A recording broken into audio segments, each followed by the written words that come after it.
2026 թվականի երկրորդ կիսամյակից Հայաստանում կարտադրվեն նոր նմուշի կենսաչափական անձնագրեր և նույնականացման քարտեր։ Թեմայի շուրջ կզրուցենք ներքին գործերի նախարարության միգրացիա և քաղաքացիության ծառայության պետ Նելի Դավթյանի հետ։ Տիկին Դավթյան, շնորհակալ եմ զրույցի հնարավորության համար։ Ինչպես նշեցի, 2026 թվականի երկրորդ կիսամյակից Հայաստանում կարտադրվեն նոր նմուշի կենսաչափական անձնագրեր և նույնականացման քարտեր, ինչ արտոնություններ են տալու Հայաստանի քաղաքացիներին նոր նմուշի կենսաչափական անձնագրերն ու նույնականացման քարտերը։ Մենք սովորաբար այս գործընթացը լուսաբանելիս նշում ենք անձնագրերի եւ նույնականացման քարտերի արտադրության մասին։ Ես կցանկանամ նախ փաստել, որ խոսքը ոչ միայն Հայաստանի Հանրապետության քաղաքացու համար նախատեսված անձահաստատող փաստաթղթերի մասին է, այլ նոր որակի եւ կենսաչափական փաստաթղթեր են արտադրվելու բոլոր փաստաթղթերի մասով, որոնք առհասարակ գոյություն ունեն Հայաստանի Հանրապետությունում եւ փաստորեն ծրագրի շահառու են հանդիսանալու ոչ միայն Հայաստանի Հանրապետության քաղաքացիները, այլ նաեւ օտարերկրացիները կամ այլ իրավական կարգավիճակ ունեցող անձինք, ինչպիսիք են փախստականները, քաղաքացիություն չունեցող անձինք, կացության կարգավիճակ ունեցող օտարերկրացիները եւ այլն։ Եվ իհարկե իմ նշած բոլոր թիրախային խմբերի ներկայացուցիչները օգտվելու են նոր որակի ծառայություններից։ Առաջին բանը, որ ցանկանում եմ նշել եւ ըստ էության որակ ասելով տվյալ պարագայում նկատի ունեմ ոչ միայն ֆիզիկապես փաստաթղթի անվտանգությունը, տվյալների պաշտպանությունը,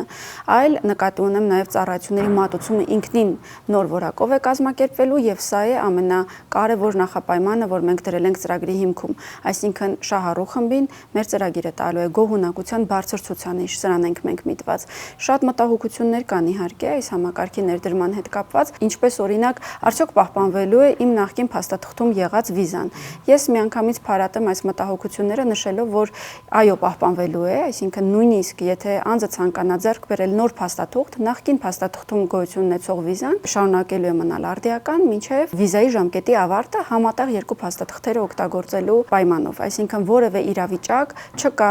որտեղ որ մենք քաղաքացուն նեղություն ենք պատճառելու գրասենյակային իմաստով, ֆիզիկական ենթակառուցվածքի իմաստով եւ ամենակարևորը տվյալների պաշտպանության իմաստով մենք ունենալու ենք նոր որակի ծառայություն։ Տիկին Դավթյան, Հայաստանի քաղաքացիներն ինչպես են անցնելու նոր նմուշի կենսաչափական անձնագրերի եւ նույնականացման քարտերի կիրառմանը, այն պարտադիր բնույթ է ունենալու, թե ըստ ցանկության։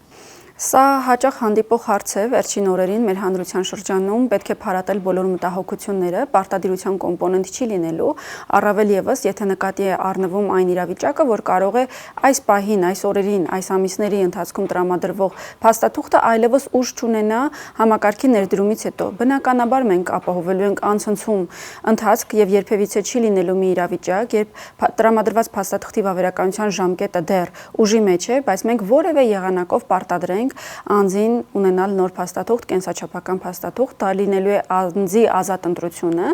բայց իհարկե պետք է նկատի ունենալ, որ այն իրավիճակներում, երբ նույնիսկ փաստաթուղթը ունի վավերականության ժամկետ, բայց ենթադրենք կորուստի դեպք է տեղ ունեցել, վնասվել է փաստաթուղթը կամ անձնագրի պարագայում պարզապես լրացել են էջերը, փոխանակման դեպքերում արդեն տրամադրվելու է նոր նմուշի փաստաթուղթ։ Մրցույթի հաղթողը ֆրանսիական Idemia կոնսորցիումն է, քաղաքացիների շրջանում մտահոգություն կա, արդյոք մասնավոր ընկերությունը հասանելիություն է ունենելու իրենց անձնական տվյալների հետ եւ արդյոք անձնական տվյալների պաշտպանությունը երաշխավորված է լինելու եւ ում կողմից։ Անձնական տվյալների պաշտպանությունը շատ ամուր ձևով երաշխավորվում է պետության կողմից, մեր կողմից, ներքին գործերի նախարարության եւ մասնավորապես միգրացիա եւ քաղաքացիության ծառայության կողմից եւ հենց միգրացիա եւ քաղաքացիության ծառայությունն է լինելու այն մարմինը, որը ամբողջությամբ եւ համալիր կերպով իրականացնելու է հսկողական գործառույթներ։ Ես ցանկանում եմ փարատել այս իմաստով եւս արկա մտահոգությունները, հավաստիացնելով, որ անձնական տվյալների պաշտպանությունը մի նոր մակարդակի է բարձրացվելու այս ծրագրով եւ անհատական հասանելիությունը տվյալներին չպետք է դառնա մտահոգության առարկա, այս պարագայում մասնավորը հավաքագրողն է լինելու կենսաչափական տվյալների եւ փոխանցողը ներքին գործերի նախարարության բնակչության պետական ռեգիստր, այս եղանակով հարստացնելով եւ հետզհետե վերիֆիկացնելով հավաքագրված տվյալները եւ որոշումների կայացման գործառույթը եւս ամբողջությամբ եւ լիարժեք մնում է ոլորտի լիազոր մարմնին։ Իսկ անհատական հարցումների եղանակով անձնական տվյալների հասանելիություն մենք ունենք կյանքում ամեն քայլափոխի եւ մեր հայրենակիցները իրենք շատ ու շատ մասնավոր սուբյեկտների են վստահում իրենց տվյալները, ավելին սոցիալական մեդիայի շատ տարբեր հարթակներում եւ ոչ միայն սոցիալական մեդիայի մեր օրերում ամենատարբեր բջջային հավելվածների ձևաչափով են այդ տվյալները տրամադրվում ամենատարբեր սուբյեկտների այս պարագայում այդ տվյալները պաշտպանվելու են եւ ոչ թե դրվելու են վտանգի տակ։ Նոր բիոմետրիկ համակարգի ներդրումը վիզաների ազատականացման համատեքստում ինչ նշանակություն ունի։ Կենսական նշանակություն ունի եւ էական նշանակություն ունի։ Իրականում դժվար է գերագնահատել բիոմետրիկ համակարգի արկայությունը վիզաների ազատականացման համատեքստում, բայց այստեղ մեկ այլ թյուրըմբռնման հետ ենք գործ ունենում, երբ տպավորություն է, որ կենսաչափական համակարգի ինքնին արկայությունը եւ այսպես ներդրումը բավարար է ազատ վիզային ռեժիմ ունենալու համար։ Պարտադիր է, բայց իհարկե բավարար չէ։ Հակառակը շատ ավելի հեշտ է պնդել, չկա կենսաչափական համակարգ, անխուսափելիորեն չկա ազատ վիզային ռեժիմ։ Մենք ի թիվս կենսաչափական համակարգի ներդրման աշխատանքների մի շարք այլ համալիր աշխատանքներ ենք իհարկե իրականացնում, որպեսզի օր առաջ ունենանք վիզային ազատ ռեժիմ Եվրոպական միության երկրների հետ։ Եվ վերջում Տիկին Դավթյան, ինչու կենսաչափական համակարգի ներդրումը իրականացնել պետություն, մասնավոր գործընկերություն համագործակցության ձևաչափով։ Սա մի հարց է, որի պատասխանի ուղղությամբ մի ամբողջ մասնագետների խումբ աշխատել է տարիներ, եւ սա չափազանցություն չէ, այստեղ մի ամբողջ վերլուծություն է կատարվել, որի մեջ տարբեր սցենարներ են նկարագրվել, տարբեր հաշվարկներ են իրականացվել, իրենց եզրակացությունները ոլորտային եւ մասնագիտական տվել են մեր պետության ամենատարբեր նախարարություններ իրենց լիազորությունների շրջանակում։ Այստեղ աշխատել է հեղինակավոր միջազգային խորհրդատվական ընկերություն Ernst & Young է կոչվում։ Եվ այս համալիր հետազոտությունների արդյունքում մենք արձանագրել ենք, որ փոփոխման ենթակա է ոչ թե մեկ բաղադրիչ, մեկ ծրագրային ապահովում, մեկ սերվերային տնտեսություն, այլ ընդհանրապես ամբողջ ենթակառուցվածքը եւ ամենահամապարփակ ձևով, որ կարելի է պատկերացնել։ Իսկ այս փորձագիտական ներուժը Հայաստանում չկար կուտակված։ Գիտեք, մենք մինչև հիմա անգամ մրցույթը ամփոփելուց հետո ստանում ենք այնպիսի հարցումներ, ինչպիսիք են իսկ արդյոք չկար տեղական շուկայում այնպիսի դերակատար, որը կարող էր իրականացնել կենսաչափական համակարգի ներդրումը կամ կենսաչափական փաստաթղթերի արտադրությունը։ Կենսաչափական փաստաթղթերի արտադրության իմաստով միգուցե կա ներուժ, բայց համակարգի ներդրման իմաստով վստահաբար պետք է պնդեմ, որ չկա ներուժ եւ մենք դա ոչ թե սեփական հետազոտությամբ ենք եզրահանգել, այլ բաց մրցույթ ենք դրել եւ ամբողջ միջազգային շուկան է ուսումնասիրվել, իրականացվել է նախավորակավորման փուլ եւ սկզբնական շրջանում մեր բաց քննարկումներին մասնակցում էին ավելի քան 70, 80, 100-ի հասնող մասնակիցներ եւ որակավորման փուլում մենք արդեն ունեինք ընդամենը 5 դերակատար, 5-ն էլ միջազգային ոլորտի հեղինակավոր եւ խոշոր ընկերություններ, սակայն նույնիսկ այս պայմաններում մեր որակավորման պահանջները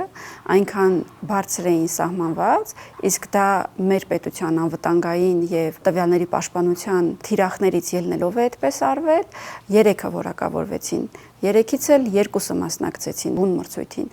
Եվ միայն այս երկուսն էին, որ կարողացան ցույց տալ, որ ի վիճակի են ներկայացնել այնպիսի հայտ, որը բավարարում է տեխնիկական պահանջները։ Տեխնիկական պահանջները 472-ն էին։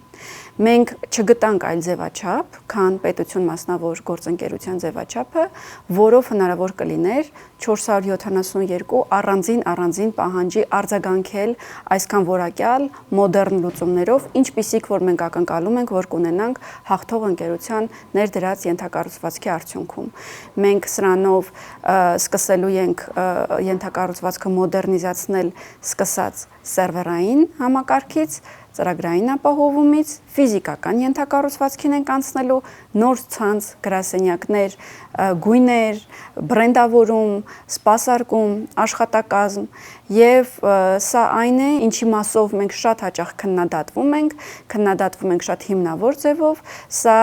մի որակ է, որը շատ օբյեկտիվորեն պահանջում է մեր օրերում Հայաստանի Հանրապետության քաղաքացին կամ առհասարակ հաճախորդը, որը օգտվում է հանրային ծառայություններից, հաճախորդը, որը սովոր է, որ մեկ սմարթ սարքի միջոցով կարող է լուծել բազմաթիվ հարցեր իր կյանքում եւ ակնկալվում է, որ անձահաստատող փաստաթղթի ստացումը եւս պետք է լինի նույնքան հեշտ, որակյալ, ապահով եւ անվտանգ։ Այդ պատճառով որոշում կայացվեց եւ իրականացվեց այդ որոշումը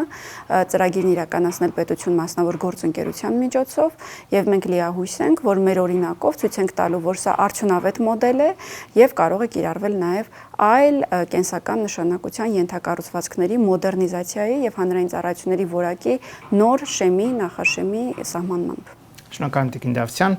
Հիշեցնեմ, զրուցում էինք ներքին գործերի նախարարության միգրացիայի եւ քաղաքացիության ծառայության պետ Նելի Դավթյանի հետ, լավ մնացեք, կհանդիպենք։